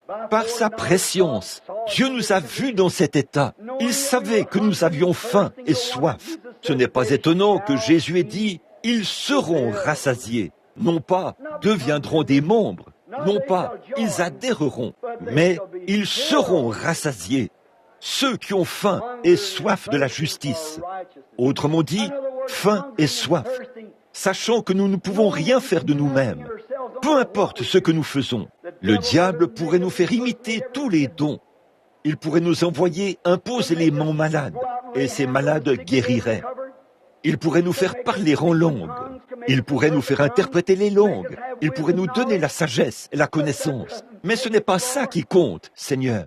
Tu as dit, plusieurs viendront ce jour-là et diront, Seigneur, Seigneur, n'ai-je pas fait ces choses par ton nom? Il a dit, retirez-vous de moi, ouvriers d'iniquité. Je ne vous ai même jamais connu. Ô Dieu, alors fais que nos espoirs ne soient fondés sur rien d'autre que sur le sang de Jésus et sur sa justice. Quand tout ce qui environne notre âme s'effondre, alors il est toute notre espérance et notre soutien, car Christ est le roc où je me tiens. Tout le reste est sable mouvant. Le connaître lui, c'est la vie. Non pas connaître les ordres, mais le connaître lui, la personne. Je prie au Père pour chaque pécheur qui est dans le bâtiment aujourd'hui, que tu les sauves maintenant même. Puisse-t-il, sans émotion, sans contradiction venant du diable, mais puisse-t-il, avec une foi véritable et sans mélange, croire ce qu'ils ont entendu prêcher et accepter le Saint-Esprit qu'il a apporté. Accorde-le, Seigneur, car c'est en son nom que nous le demandons. Et pendant que nous avons la tête inclinée, je me demande s'il y a quelqu'un ici ce matin. Maintenant, je veux votre... Soyez sensé, honnête, franc. Peu importe ce que vous avez fait, peu importe combien de fois vous avez recommencé, ou depuis combien de temps vous appartenez à l'Église. Êtes-vous sincère, du plus profond de votre cœur, à l'égard de ceci? Vous savez que les choses du monde se sont détachées de vous? Vous savez que, jour après jour, année après année, ça continue de progresser et que votre encre tient bon? Il y a quelqu'un là-bas qui a été préfiguré au bout du chemin, là où cette grande bosse disparaîtra. Il y a quelqu'un qui est là, à frapper à votre cœur, et qui sait qu'un jour, vous serez élevé. Si cela n'a pas disparu de votre cœur aujourd'hui, mon ami, mes concitoyens, pèlerins, pauvres petits troupeaux, que Dieu vous bénisse. Je vous vois assis là, vous qui avez les cheveux gris et les épaules tombantes. On voit de pauvres petits enfants qui ont peut-être dû sauter des repas. Est-ce que je me tiendrais ici pour vous dire quelque chose de faux? Ça, eh bien, que Dieu m'en garde. Je devrais m'agenouiller et me repentir avant même de prêcher. Je vous aime. Et ça, d'un véritable amour chrétien. Maintenant, soyez honnêtes avec le Saint-Esprit. Est-ce que toutes ces choses se sont détachées de vous? Ou Satan vous a-t-il séduit et vous ne vivez qu'une vie à moitié? Parfois, vous vous dites, eh bien, très bien. Et la fois d'après, eh bien, vous vous dites, eh bien, je ne sais pas. Puis, des choses arrivent, et vous le savez. Si c'est votre cas, et que ce matin, vous voulez tout abandonner à Christ, souvenez-vous de ce qu'il a dit. Celui qui écoute mes paroles et qui croit à celui qui m'a envoyé a maintenant même la vie éternelle. Il n'y a plus de jugement. À partir de ce moment-là, cette chose sera morte. Si vous l'acceptez vraiment, cela fera ses preuves. Maintenant, écoutez, ne vous y trompez pas. Vous vous souvenez, il y a bien des années, quand nous avions mis l'Église en ordre, je suis en train de vous parler alors que vous priez, la tête inclinée. Vous vous souvenez quand nous avions mis l'Église en ordre? Lorsqu'un message était donné par prophétie ou par le parler en langue suivi de l'interprétation, on le notait et on le déposait ici sur l'estrade. Et 3 hommes l'attestaient. Je donnais ce message depuis l'estrade. Si cela ne s'accomplissait pas, alors il y avait un mauvais esprit parmi vous. La personne s'avançait ici et mettait cela en ordre. Si quelqu'un faisait quelque chose de mal et qu'une sœur ou un frère le voyait mal agir, il allait le voir. Quand la personne venait à l'église, on la prenait par le bras et on se retirait là derrière, dans la petite pièce. On lui disait, « Frère, je vous ai vu dans un mauvais endroit. Je ne vais pas le dire devant toute l'Église, parce que je vous aime. Vous aviez tort. Prions maintenant. Voyez? Maintenant, soyez honnête avec vous-même. Si l'amour de Christ est dans votre cœur, par-dessus tout le reste, que Dieu vous bénisse. Tout va bien pour vous. Mais si ce n'est pas le cas, ne vous laissez pas tromper. Ces esprits sont trompeurs au possible. Ils vous trompent. C'est ce que celui-là a fait à Ève. Il lui a dit tout un tas de nouvelles vérités. Oh oui, Dieu l'a dit. Ah oui, mais il y a un petit défaut là-dedans. C'est ce qui nous a brisés ce matin. Nous voyons le petit défaut dans la chaîne. Voilà la cause de tous les ennuis. Frère, si vous n'êtes pas en parfaite harmonie avec le cœur de Dieu, voulez-vous lever la main maintenant vers Dieu pour dire « Oh Dieu, par ce geste, je veux vraiment être en règle. Personne d'autre que moi ne regarde. » Levez la main. Que Dieu vous bénisse, madame. Quelqu'un d'autre? Que Dieu vous bénisse. Que Dieu vous bénisse. Et vous, que Dieu vous bénisse. Eh bien, il vous connaît. Il connaît chacun de vous. Il sait exactement quel est votre désir. Maintenant, notre manière de faire à l'ancienne mode, pendant que vous avez la tête inclinée, c'est que les gens s'avancent à l'autel. C'est très bien. J'aime ça. Ce n'est pas selon la Bible. C'est juste une doctrine d'Église. À tous ceux qui l'ont reçu, il a donné le pouvoir de devenir des fils et des filles de Dieu. Pendant que vous êtes assis là et que vous avez levé la main, vous êtes une douzaine ou plus.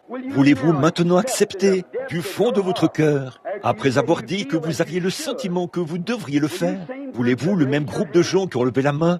Voulez-vous lever la main pour dire « J'accepte ceci maintenant, frère Branham. J'accepte Jésus maintenant, peu importe ce que j'ai fait. Je l'accepte maintenant comme mon amoureux et mon sauveur. » Que Dieu vous bénisse, monsieur. Que Dieu vous bénisse, monsieur. Que Dieu vous bénisse. Que Dieu vous bénisse, madame. Je vais l'accepter maintenant. Quelque chose dans mon cœur me dit que je le veux. Il y a quelque chose qui me dit que je dois le faire maintenant même. C'est aujourd'hui mon jour. Peut-être que la prochaine fois, j'en serai trop éloigné. Que Dieu vous bénisse, monsieur. Que Dieu vous bénisse, frère. Que Dieu vous bénisse, madame. Je vois votre main. J'ai le sentiment qu'il faut que je le fasse maintenant. Mes amis, l'Église est en train de se refroidir. L'Amérique sera bientôt jugée. Toutes les nations l'ont reçu. Qu'est-ce que vous serez dans 100 ans? Vous serez quelque part. Entre 7 minutes et dans 100 ans, vous quitterez ce monde. Vous feriez mieux d'être certain. Ne prenez pas cela à la légère. La parole est en train d'être prêchée par le Saint-Esprit, et c'est la vérité qui vient de la parole de Dieu. Il y a quelqu'un qui vous aime. Eh bien, vous ne pouvez pas lever la main, à moins que quelqu'un vous ait appelé à lever la main. Et ça, c'est le Saint-Esprit. Nul ne peut venir à moi si mon Père ne l'attire premièrement, et s'il vous aime suffisamment pour frapper à votre cœur et dire « Oui, c'est à toi que je parle. C'est maintenant le moment. Je veux entrer en toi avant d'avoir à t'ôter de cette terre prématurément. Je vais maintenant te demander de lever la main. Alors, ne voulez-vous pas le faire? Une autre personne veut dire, je l'accepte maintenant du fond de mon âme. Maintenant, je vais prier pour vous. Que Dieu vous bénisse, madame. J'avais le sentiment, chère sœur, que c'était vous. J'ai regardé là-bas. Bien sûr, vous êtes tous conscients que je ne suis qu'à quelques jours, à quelques heures, des réunions là-bas. En ce moment, je passe beaucoup de temps à prier dans mon bureau. Le service de guérison, l'ange du Seigneur est proche. De grandes choses se produiront. J'ai regardé là, au fond, et j'ai vu quelque chose qui se tenait dans la pièce. C'était au-dessus d'une jeune femme. J'en ai vu d'autres lever la main. J'ai ressenti quelque chose qui attestait que c'était vrai. Je me suis dit, si je fais un autre appel, si seulement cette femme pouvait lever la main. Et elle l'a fait. C'était réglé. Alors, ô Dieu, toi l'amant de notre âme, qui sommes-nous de toute façon? Eh bien, avant même que le monde ait été formé, tu connaissais chaque moustique qu'il y aurait sur la terre, chaque fourmi, chaque chic. Tu es infini. Et tu savais que ce matin, des gens allaient lever la main. Tu le savais. Eh bien, tu les as vus avant le commencement du monde. Tu l'as toujours su. Et tu savais que ceci se produirait afin que tu exprimes ton amour à ton peuple. Tu as dit que tu as suscité Pharaon et que tu as endurci son cœur, afin que tu puisses montrer ta puissance. À combien plus forte raison exprimeras-tu ton amour? Satan, ce méchant qui a perverti le bien au mal.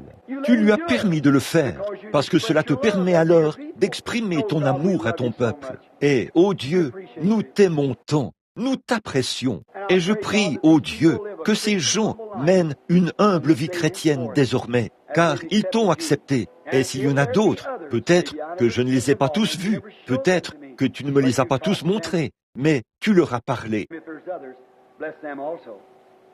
S'il y en a d'autres, bénis-les aussi, car nous le demandons au nom de Jésus-Christ. Amen.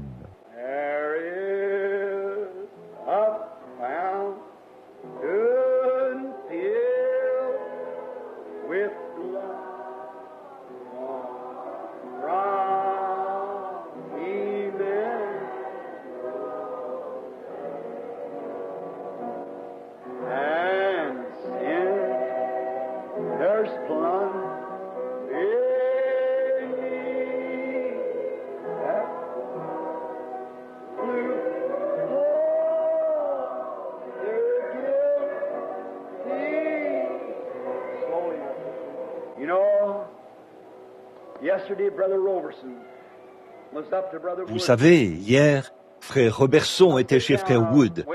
Je suis allé faire un tour. J'attendais qu'arrive un ministre qui était de passage. Il a sorti une photo. Et cette photo était... Nous en avons regardé beaucoup. Mais l'une d'elles, c'était quand les fidèles sortaient de l'église. Je me suis vu au moment où je passais la porte. Et je regardais. Oh là là! Oh mon gars, regarde ce que quelques années t'ont fait. Et j'ai regardé de nouveau. Ça m'est venu à l'esprit ce matin. Il ne nous reste que quelques jours de ces labeurs et de ces péchés. Et je pense aux fois où j'ai entendu ce cantique commencer et que je les ai vus s'avancer ici et se tenir autour de l'autel pour prendre la communion. Et j'ai entendu le grincement des roues du cercueil alors qu'on l'emmenait là-bas dans la pièce pour les emporter. Souvenez-vous, la prédication de cette parole comparaîtra au jugement et je devrais me tenir derrière elle, me tenir là. Je devrais l'attester. Je ne peux pas retirer cette parole. Je l'ai déjà prononcée. Je dois m'en tenir à ça. Je serai confronté à cela au jugement, exactement comme Dieu. Lorsqu'il prononce sa parole, il ne peut pas la retirer. Voyez, je pèse d'abord chaque mot dans mon cœur pour voir si je veux moi-même le dire. Si cela me semble faux, je ne le dis pas. Je le laisse lui le dire. S'il dit quelque chose de contraire, même si je ne le crois pas, je le dis quand même, parce que c'est lui. Je veux être certain, parce que je ne veux pas d'erreur ce jour-là. Vous savez, ce jour-là, à la rivière, il fera terriblement noir. Il n'y aura personne là-bas pour vous secourir. Vous n'apporterez pas d'argent là-bas. Vos amis seront dans le même état que vous. Il fera terriblement noir. Vous devez traverser. Je veux être certain que mon billet est le bon. Je veux être certain que lorsque je le regarderai, je verrai le sang rouge de mon maître. Puis, quand j'entendrai, au bout d'un moment, le retentissement du vieux bateau, alors tout ira bien. Mais je ne veux pas avoir d'ennui là-bas, à ce moment-là. Je veux régler la question maintenant. S'il y a un problème, je veux que ce soit réglé maintenant. J'aurai besoin de toute la grâce possible ce jour-là. Je vais être honnête. Comme l'a dit un grand docteur l'autre jour, il ne voulait pas être populaire. Il voulait être honnête. Je joins ma voix à la sienne. Je veux être honnête. Je veux dire la vérité. Pour que ce jour-là, lorsque ce jour arrivera, j'entendrai les cris le long de la rive. Je veux regarder là, être certain. Comme les enfants hébreux, quand ils ont vu ces ailes noires de la mort qui s'avançaient, le petit garçon a dit à son papa, « Es-tu sûr que le sang a été mis sur le linteau ?» Le père a vérifié, « Oui, fiston, le sang est bien là. » Eh bien, dans ce cas, tout va bien. Nous sommes en sécurité. Ce n'est pas là ce matin, mon ami? Soyez certain.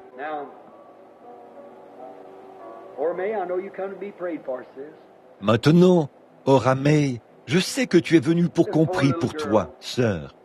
Cette pauvre petite fille qui est assise ici dans la rangée, là, toute menue. La petite Shirley qui est assise ici, en train de pleurer. Elle vient d'arriver de l'Arizona. Je pense à ces petits-enfants. Vous vous souvenez tous d'elle, lorsqu'elle vivait là, dans une petite maison carrée. Leur pauvre vieux papa s'asseyait avec elle là au fond de l'église, pour en prendre soin. Vous vous souvenez de ces petits-enfants que nous connaissons tous. Et la pauvre petite Oramé, il faut être à deux pour élever une famille. Oh Dieu, cette horrible chose qu'est le mariage et le divorce. Et Curtis, il a fait tout son possible pour prendre soin d'elle. Il a travaillé dur.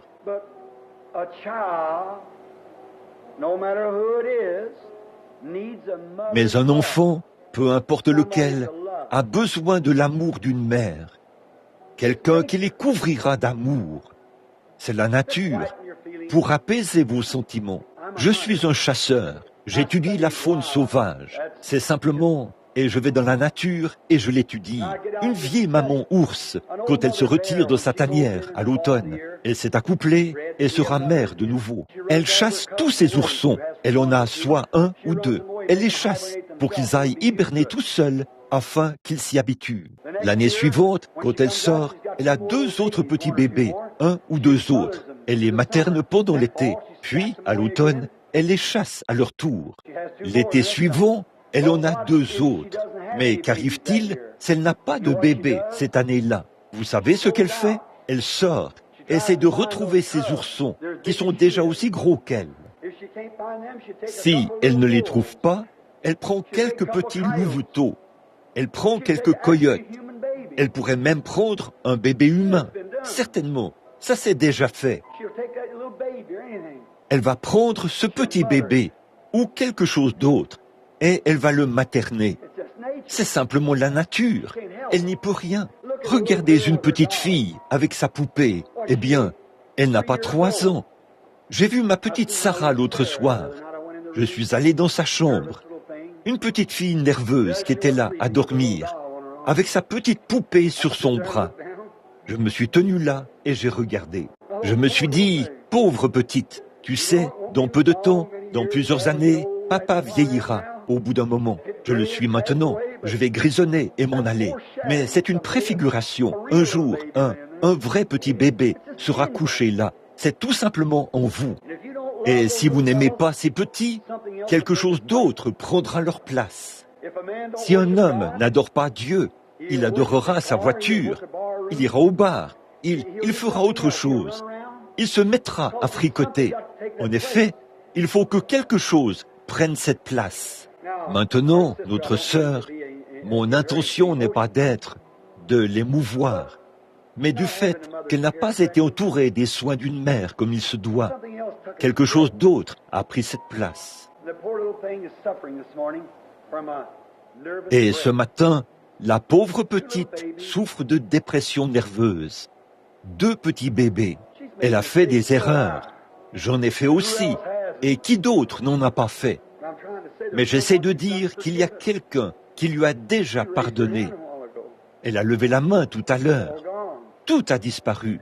C'est venu d'un cœur sincère, comme je veux croire que ça l'était. Regardez bien ce qui va se passer. Quand elle sera une vieille femme aux cheveux gris, ça subsistera toujours. C'est vrai, mais elle est nerveuse. Il n'y a aucun médicament au monde qui puisse soulager les nerfs. Si vous prenez des médicaments pour calmer vos nerfs, vous serez 2 fois plus mal en point quand leurs effets s'estomperont.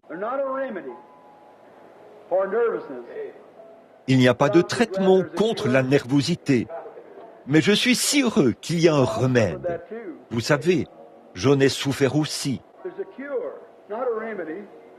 Il y a un remède, pas un traitement, un remède, un double remède. Dans ma prédication d'hier à la radio, la flèche de la délivrance. Les prédicateurs ont tiré et très peu frappé, comme Joas jadis. Il aurait dû frapper davantage. Mais regardez, mon frère, ma sœur, le remède, c'est Christ. Ou, puis-je dire ceci, à la chair, derrière cette espèce de petite structure en bois qui était construite ici, mais c'est tout aussi sacré que n'importe quelle chair pour l'Évangile. Elle a été consacrée à Dieu. Nous sommes des gens pauvres.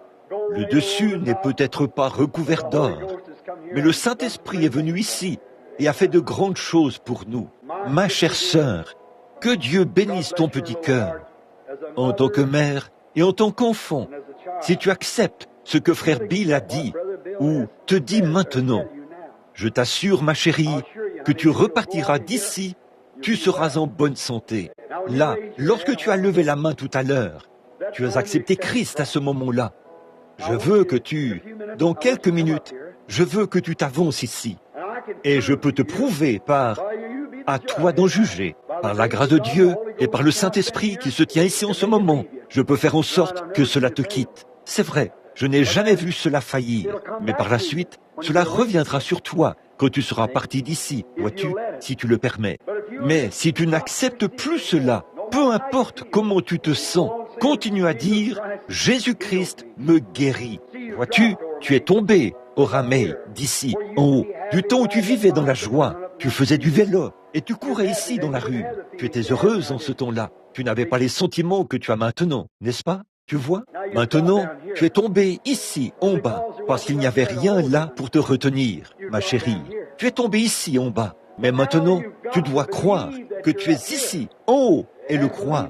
Et la foi sans les œuvres est morte. Si tu le crois, alors agis comme si tu étais là-haut. Et alors Dieu t'élèvera de nouveau pour te placer directement là-haut. Voilà ta tante Meda, qui est assise là, au fond. Elle a eu la même chose. J'ai eu la même chose. Je sais ce que c'est, mais Dieu est le remède. Vas-tu le croire ce matin, au Ramey? Je veux que tu t'avances ici. N'importe qui parmi vous, les malades, pour qu'on vous oigne. Très bien. Courbons la tête un instant. Église, vous connaissez tous ce Curtis. Vous connaissez au Ramey. Rien qu'en regardant au Ramey, on peut voir qu'il s'est passé quelque chose. Elle est abattue et bouleversée. Au Ramey, c'est maintenant le temps du rétablissement. Je veux te demander quelque chose. Bien des fois, au Ramey, tu t'es dit, si seulement je pouvais trouver un point de départ, si seulement je pouvais commencer à me sentir mieux en ce moment, je crois que je pourrais m'en sortir. Vois-tu, c'est vrai, n'est-ce pas? Eh bien, tu en es là en ce moment, au Ramey. Tu es au meilleur endroit au monde, à l'autel, où la seule personne au monde qui puisse t'aider va le faire. Et c'est Dieu. Je veux que vous courbiez tous la tête et que vous priez avec moi.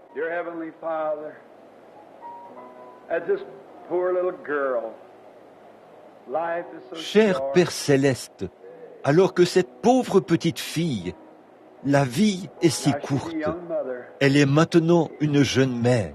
Je sais que lorsqu'elle a levé la main, il y a quelques instants, tous ses péchés ont été ôtés.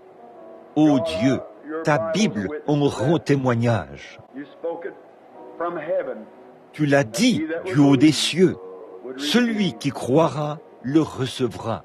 Maintenant, elle a un terrible combat à mener, Seigneur, et Satan la jetterait là-bas, lui arracherait ses bébés et la ferait enfermer dans un hôpital psychiatrique pour qu'elle se frappe la tête contre le mur. Mais elle est venue au bon endroit aujourd'hui, à l'autel.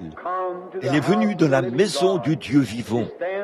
Elle se tient ici, pour ainsi dire, seule, à l'autel. Mais elle n'est pas seule. Les anges de Dieu campent tout autour. Le Saint-Esprit est aussi tout près. Et elle est un témoin pour avoir vu beaucoup de choses se produire. Et elle sait que tu es Dieu. Et je te prie de tout mon cœur, de toute mon âme, d'aider au Ramey aujourd'hui. Maintenant, Père, je prends à cet autel ce qui était mis ici dans ce lieu sacré que le Saint-Esprit a couvert de son ombre. Ça s'appelle de l'huile d'olive ou l'huile ointe, l'huile d'onction.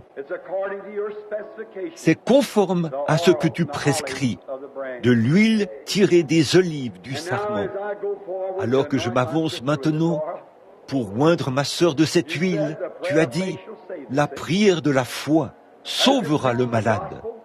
Après avoir prêché l'Évangile, sachant que cette grande série de réunions aura lieu bientôt, que ta volonté soit faite ici, à Indianapolis, où il y aura beaucoup de névrosés, de sourds, de muets, d'aveugles et tout. Mais nous n'avons pas du tout peur. Tu l'as prononcé avant le commencement du monde. Nous avons une touche du ciel, là-bas, qui nous montre que c'est la vérité. Nous allons donc de l'avant pour défier ce démon. Nos fidèles ont des ennuis, comme Lot en avait dans la prédication de ce matin. Et Abraham est allé à sa rescousse. Satan, nous venons t'affronter ce matin. Notre pauvre petite sœur abandonnée a des ennuis. Et nous venons t'affronter avec de l'huile d'onction, avec le baptême du Saint-Esprit, avec la parole divine de Dieu et l'Évangile. Nous allons lui imposer les mains au nom de Jésus-Christ et nous te chassons d'elle. Jésus a dit, allez, et cela ne peut pas faillir. Il a dit, en mon nom, ils chasseront les démons. Et tu es un démon. En obéissance à son commandement, nous te chassons de ma petite. Nous intercédons maintenant pour elle, qui semble être abandonnée. Le sang de Jésus-Christ la purifie de tout péché. Aujourd'hui, elle est devenue pure et sainte aux yeux de Dieu, par la confession de son péché, par la purification de l'Évangile. Nous chassons cette nervosité. Oh oui, tu l'appelais, mais tu ne peux pas la toucher. Nous invoquons le sang entre elle et celui-là. Nous servons de médiateur. Quitte maintenant cette jeune fille, libère-la.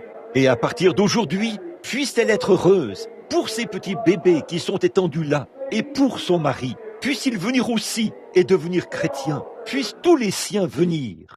Un jour, dans la gloire, que le grand cercle familial soit complet là-bas. Puis sa mère, son père et tous les siens, sans exception. Ô Dieu, accorde-le. Puisse-t-elle être libre dès cette heure. Nous la libérons par l'amour parfait, par les commandements de la Bible et par la mort